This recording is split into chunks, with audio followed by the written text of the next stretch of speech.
के वो तेरा भैया, यहाँ इम्तिहान इम्तिहान इम्तिहान इम्तिहान।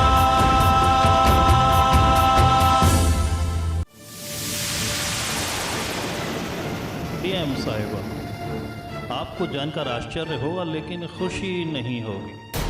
मेरी केमिकल फैक्ट्री को जो बंद करने का आदेश आपने दिया था उस पर हाई कोर्ट ने स्टे लगा दिया। कोर्ट ने, उद्योग विभाग ने और पर्यावरण मंत्रालय ने सर्टिफिकेट को गहनता से देखा और पाया कि अभी फैक्ट्री को बंद करना अनुचित है। आखिर मुझसे चूक कहाँ हो गई? मैंने भी तो पहले की रिपोर्ट्स, स्थानीय लोगों की शिकायत और एनजीओ की स्टडी की कॉपी कोर्ट में भिजवाई थी।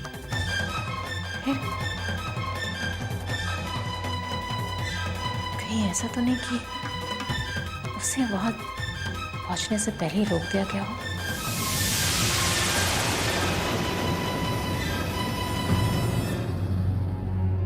नमस्ते मैडम, आपने बुलाया था? हाँ शर्मा जी, बैठिए। जी। शर्मा जी, एक बात बताइए कि आपने मोदी की फैक्ट्री के सारे कागजात वकील को दे दिए थे ना? जी मैडम, लेकिन मैडम हुआ क्या है? कोर्ट ने स्टे ऑर्डर दिया है और ये बहुत बुरा हुआ। शर्मा जी, आप एक काम कीजिए, आप आज वकील से कहिए कि कोर्ट के ऑर्डर की कॉपी और सारे कागजातों की लिस्ट लेकर के हमसे मिलने के लिए बोलिए। जी मैडम, लेकिन मैडम इतनी बड़ी बात हो गई मगर अखबारों में इस बारे में एक लाइन की खबर तक नहीं।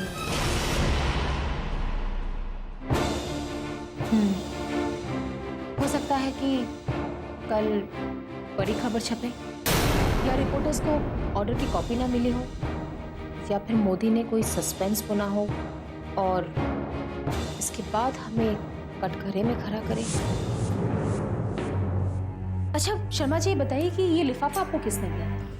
मैडम एक आदमी आया था गाड़ी में, उसने लिफाफा हमको देते हुए कहा था कि ये मैडम को दे देना, मैडम के लिए पर्सनल लेटर है। तो ये बात है। लेकिन शर्मा जी, आपको उनसे उनका नाम तो पूछना चाहिए था। आपको पता होना चाहिए कि सरकारी ऑफिस में कुछ भी पर्सनल नहीं होता। ऐसे में तो कल को कोई भी लिफाफा में नोट की गड्डी डालकर आपको दे जाएगा और उसके पीछे से सीबीआई और जांच एजेंसी आके हमें मौके पर तलाश कर लेंगे। ऐसा भी करने वाले बहुत लोग हैं यहाँ। आइंदा से कभी भी कोई ऐसा लिफाफा लेकर आए तो उनके सामने खोलकर देखिए। माफ करिएगा मैडम, हमसे गलती हो गया। वो क्या है मैडम कि उस वक्त हमारे दिमाग में ये सब बात आया नहीं, वरना हम उसी वक्त चेक कर लेते। आगे ऐसा नहीं होगा। ठीक है, अब आप जा सकते हैं शर्मा जी। मैडम एक रिक्वेस्ट थी। कहिए। मैडम हमको कल छुट्टी चाहिए थी। क्यों? वो प्रिया के लिए लड़का देखने जा रहे हैं बेगूसराय। ठीक है, अच्छी बात है। जी अच्छा, नमस्ते मैडम। नमस्ते।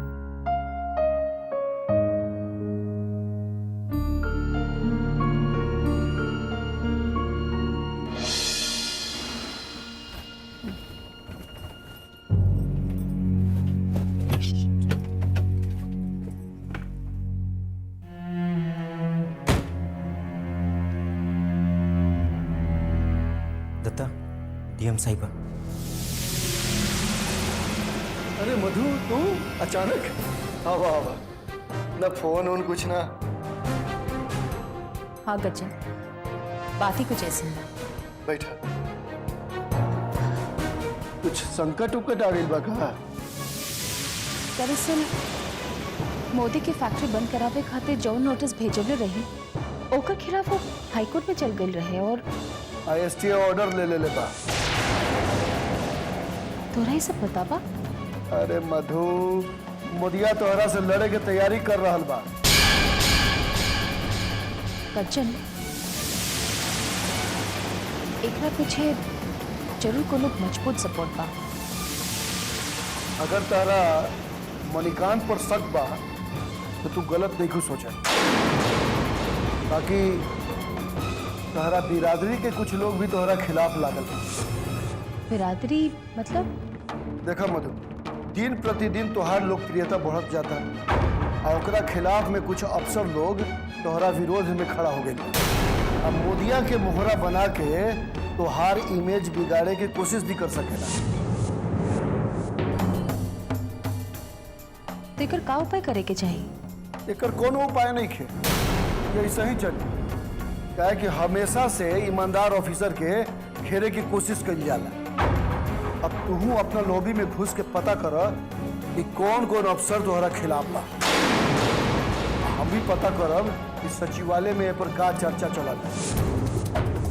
वो सब तो ठीक बा कच्चन, लेकिन फिलहाल मोदी से कैसे निपटी? इंतजार कर, केस खुले था। यानी मोदी के सबूत तो देख ली। अभी तो मोदी जौन हरकत कैले बा, हमरा के तो अपमान जैसे लगता। मान अपमान के छोड़ा मत, ये ऐसा ही चलत रहेला। देखा पटना में जोन ऑफिसर काम करेला ओकरा के ई कुल झेल ही के पड़ेला।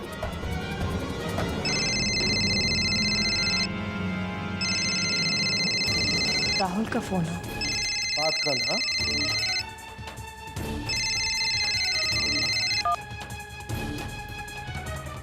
हाँ राहुल बोलो। माँ कहाँ है आप?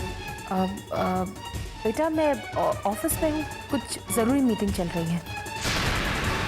अच्छा ठीक है। ये डीएम दद्दा के पास है और झूठ बोल रही हैं कि ये अपने बेटे से ही क्यों झूठ बोल रही हैं? ठीक बा कच्चन, तब हम चले तानी। अरे ऐसे कैसे चल जाइबू? पहली बार आई बारू ना, खैलू पीलू कुछ ना। बाद में फिर आ जाए, अभी फिलहाल कुछ जरूरी काम बा, चले तानी। अच्छा, लेकिन तू चिंता मत करिए, हम सब संभाल ले। आओ।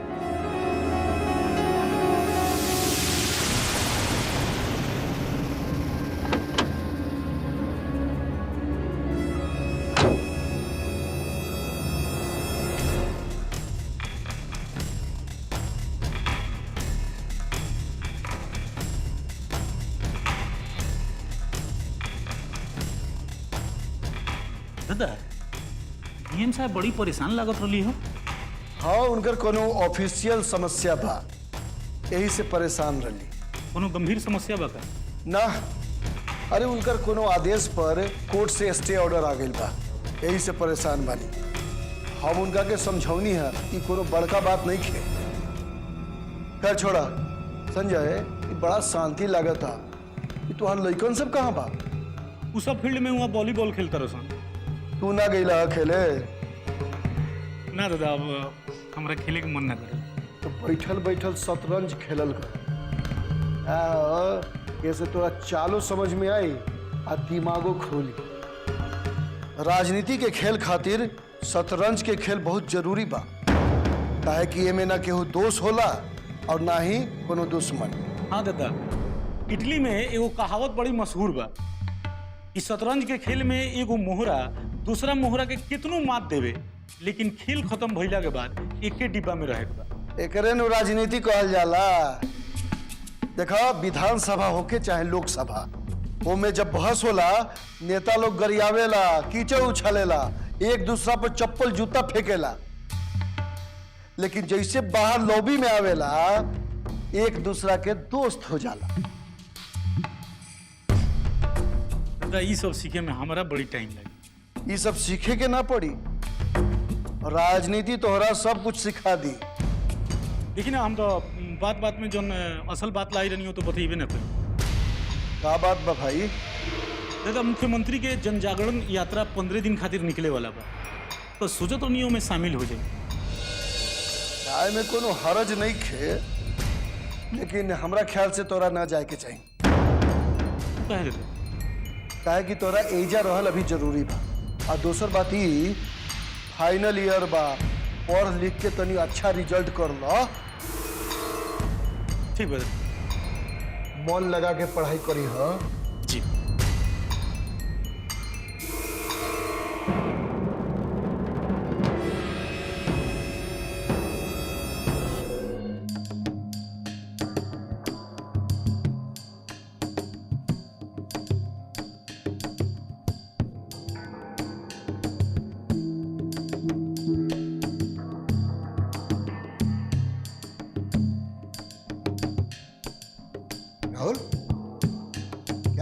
परेशान लग रहे हो?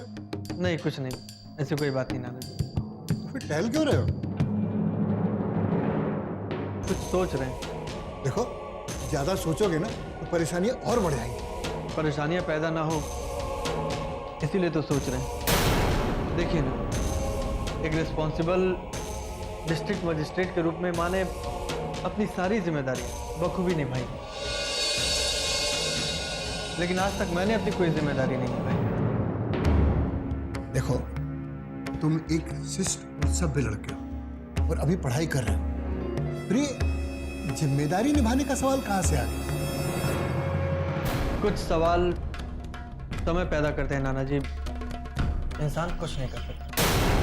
हाँ, तुम सही कह रहे हो, लेकिन तुम्हारा इम्तिहान तभी होगा जब तुम अपनी गृहस्थी खुद बसा लो, और तुम्हारा अपनी माँ के प्रति क्या कर्तव्य है इस बात की भी परीक्षा उसी समय होगी। आने वाले समय के बारे में तो कुछ नहीं कह सकते नाना जी, लेकिन इतना जरूर जानते हैं कि अगर अपने वर्तमान को बेहतर करने की कोशिश की जाए तो भविष्य खुद ब खुद बेहतर हो जाए, चाहे वो रिश्ता हो या कैरियर। मैं तुम्हारी बात से सहमत हूँ, लेकिन राहुल, परिस्थितियां ही रिश्तों की अहमियत को तय करती हैं। जी अच्छा नाना जी, हम अभी चलते हैं, कुछ ज़रूरी काम। लेकिन राहुल, तुम क्या कर रहे हो? तुम आके बताएंगे ना आपको।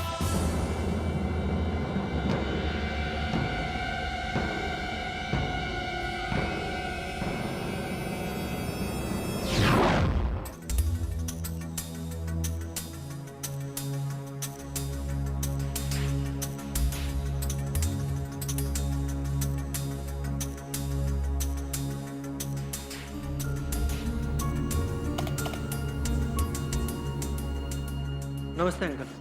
नमस्ते नमस्ते। राहुल बेटा, तुम और बताओ, तुम्हारी पढ़ाई लिखाई ठीक से चल रही है ना? ठीक ही चल रहे हैं अंकल, वैसे भी पढ़ाई के अलावा कोई और काम भी तो नहीं है। अरे ऐसे क्यों कह रहे हो बेटा? तुमको भी तो अपनी माँ की तरह एक दिन बड़ा अफसर बनना है। हाँ, बनना तो है। अच्छा अंकल, आंटी और प्रिया कैसी हैं? अरे बेटा, अब मिडिल क्लास आदमी के लाइफ में कुछ होता है क्या?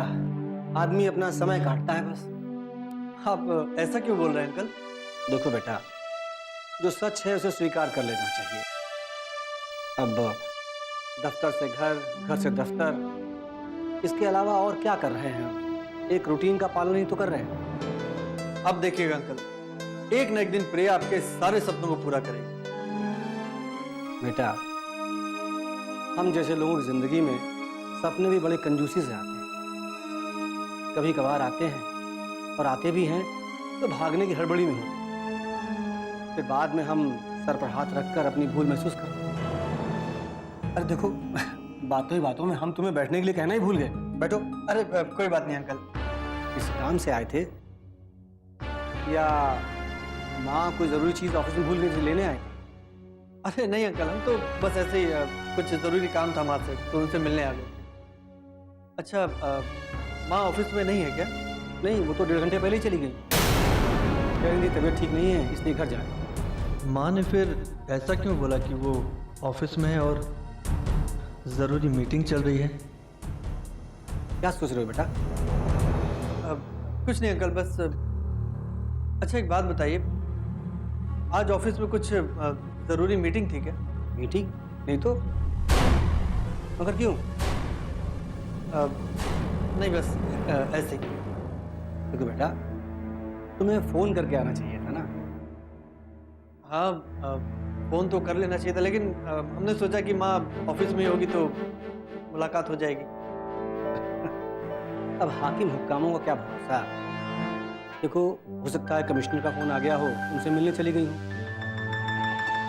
या फिर सचिवालय चली गई हो। ठीक है अंकल, माँ जब घर पे आएंगी तो वहीं उनसे मिल लेंगे हम। चलते हैं हम। नमस्ते अंकल। खुश रहो। अच्छा अंकल, आप घर जा रहे हैं तो चलिए आपको हम बाइक से छोड़ देते हैं। अरे नहीं नहीं बेटा, शाम को यहाँ से बस छूटती है और अभी मुझे घर जाने में देर है। चलिए, जैसे आपकी मर्जी। और हाँ राहुल, घर आना। जरूर आएंगे। नमस्ते। खुश रहो। कितना संस्कारी लड़का है, डीएम का बेटा है, घमंड जरा भी नहीं।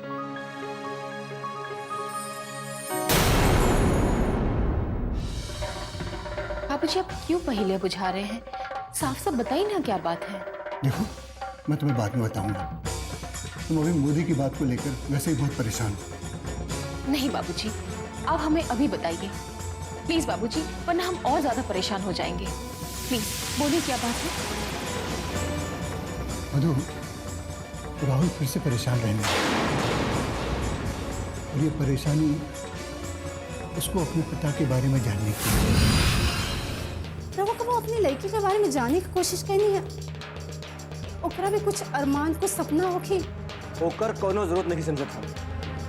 ओकर बाप है, अच्छा बुरा समझे नहीं ओकर। और फिर ऐसा रिश्ता बार बार ना मिलेला, बुझाइल। तो काहे न कह दिलू हा कि भोले बाबा अभी तपस्या में बैठल बड़त।